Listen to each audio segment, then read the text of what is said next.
My name is Sarah Mitchell. I'm 29 years old and I'm a freelance graphic designer here in Seattle. For 18 months, I thought I had the perfect best friend. I thought I'd found my soulmate in friendship, That one person who understood me completely, who had my back no matter what, who made me feel seen and valued. My best friend Natalie was everything I thought I needed. She was caring, supportive, always there when I needed her. She'd moved into my apartment building right after my messy breakup, and she became my lifeline. Every single morning, without fail, she'd bring me this special herbal tea blend she made herself. She'd knock on my door with that bright smile and say, "Good morning, sunshine. Got your wellness tea ready?" And I trusted her. God, I trusted her with everything. But what I discovered when I pretended to drink that tea one morning, when I finally opened my eyes to what was really happening in my own home, it shattered every foundation of trust I'd ever built. But before I tell you about the nightmare I lived through, I need you to do something. If you're watching this, please hit that like button right now and subscribe. I need this story to reach as many people as possible, because if it happened to me, a smart, independent woman who thought she was careful, it can happen to anyone. Drop a comment telling me where you're watching from. Trust me, you need to hear how this ends. You need to know what I found and how I escaped. Let me take you back to when I thought everything was normal. Natalie moved into apartment 4B, right across the hall from me, about 2 years ago. I'd just gone through a devastating breakup with my boyfriend of 5 years, and I was a mess. I was working from home, barely leaving my apartment, eating takeout for every meal, and generally just existing rather than living. Natalie was like a ray of sunshine. She was 32, worked as a wellness coach, and she had this energy about her that was infectious. She'd introduce herself within the first week, brought me homemade cookies, and we just clicked instantly. She became my person. We'd have wine nights, watch movies together. She'd give me pep talks about my worth, encourage me to get back out there. About 3 months after we became friends, Natalie started this morning ritual. She told me she'd been studying herbalism and holistic health, and she'd created this special tea blend that would help with stress, anxiety, and depression. "Sarah, you've been through so much," she'd say. "Let me take care of you. This tea has adaptogens, ashwagandha, chamomile, all natural ingredients that will help you heal." And I believed her. Why wouldn't I? She was my best friend. She was a wellness professional. She cared about me. So every morning at 7:30 a.m., like clockwork, Natalie would knock on my door with a steaming mug of this tea. It had this earthy, slightly bitter taste, but she said that was the herbs working. I'd drink it, we'd chat for a few minutes, and then she'd head off to her morning clients. At first, I actually felt better. I was sleeping more soundly than I had in months. I felt relaxed, less anxious about my breakup and my career. But then things started changing in ways I couldn't explain. I began having these massive gaps in my day. I'd sit down to my computer to work on a design project at 9 a.m., and suddenly it would be 3 p.m., and I'd have no memory of those 6 hours. My work started suffering. I'd miss client deadlines because I'd lose entire days. I'd find design files on my computer that I didn't remember creating. Projects would be half finished, with notes in my handwriting that I had no recollection of writing. My clients started complaining. Some of them dropped me, and I couldn't understand what was happening to me.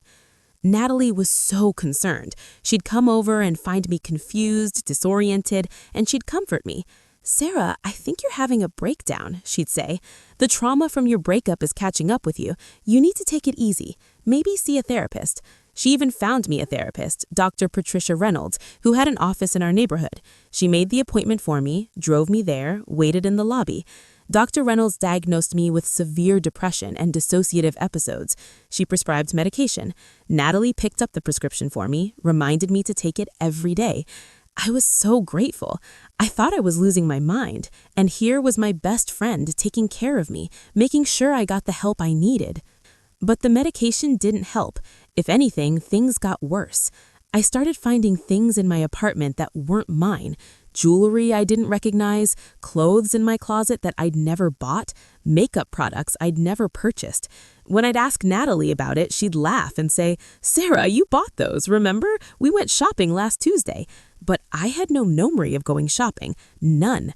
I'd check my credit card statements, and sure enough, there were charges from stores I didn't remember visiting. My bank account was draining, and I couldn't account for where the money was going. I started keeping a journal, trying to document my days, trying to figure out where the time was going. But I'd write entries and then find them later crossed out, with new entries in my handwriting saying things like, "False alarm, everything's fine, I'm just stressed."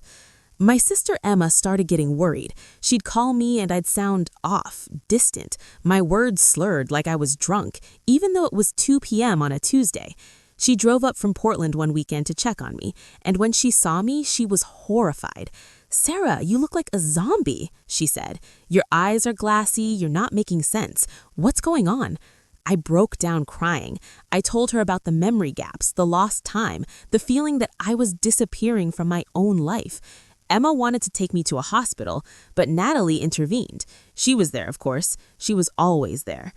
"Emma, your sister is getting help," Natalie said firmly. "She's seeing a therapist. She's on medication. She doesn't need to be hospitalized. She just needs support and rest."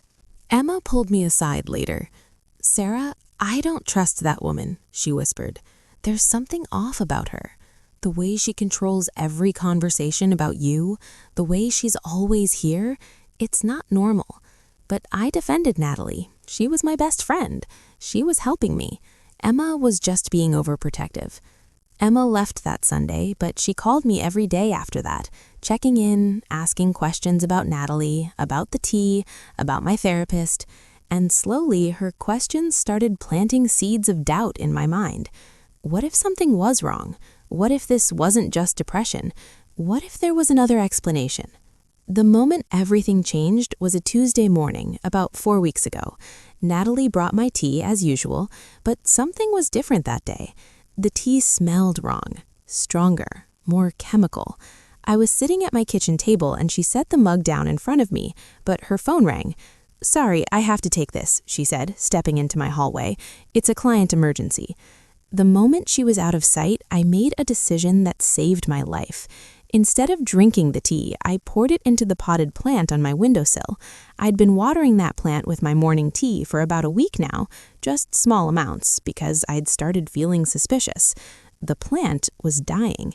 It was turning brown and wilting despite being a hardy succulent that should have thrived on neglect. I quickly filled the mug with regular tea from my own stash and held it when Natalie came back. "All good?" I asked. She smiled. "Yeah, just a panicked client. Drink up, sweetie." I pretended to take sips while we chatted, and for the first time in months, I paid attention to how I felt. Within 20 minutes of our usual tea time, I'd normally start feeling drowsy, disconnected. My thoughts would get fuzzy. But this time, nothing happened. I was completely alert, clear-headed, normal. After Natalie left, I sat at my computer and something incredible happened. I worked. For 6 straight hours, I designed a complete brand package for a client. I was focused, creative, myself. I hadn't felt this way in over a year. That night, I couldn't sleep, not because I was impaired, but because my mind was racing. The tea. It had to be the tea. Everything started the tea. The memory gaps, the lost time, the confusion. But why? Why would Natalie drug me? What could she possibly gain? I got out of bed at 2 a.m. and started going through my apartment like a detective. I looked at everything with fresh eyes, suspicious eyes, and that's when I found it. In my closet, pushed way back behind my winter coats, was a box, a large box full of things that weren't mine. Designer handbags with the tags still on, expensive watches, pearl necklaces, and receipts.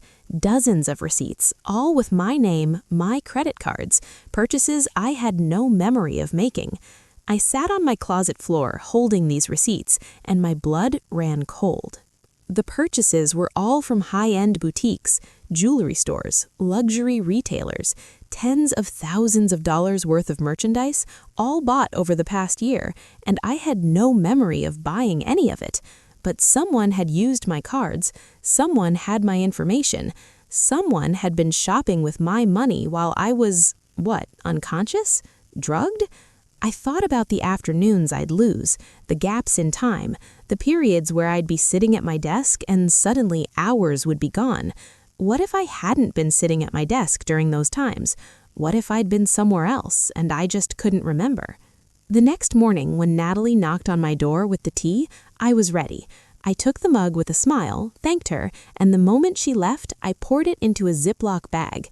Then I poured another sample into a different container. I needed proof. I needed to know what was in this tea. I called Emma. "I need your help," I said, "and I need you not to tell me I'm crazy." Emma drove up that same day. She brought a friend who worked as a lab technician at a hospital. We gave her the tea samples and she promised to rush the analysis. 48 hours later, Emma called me with results that made me want to throw up.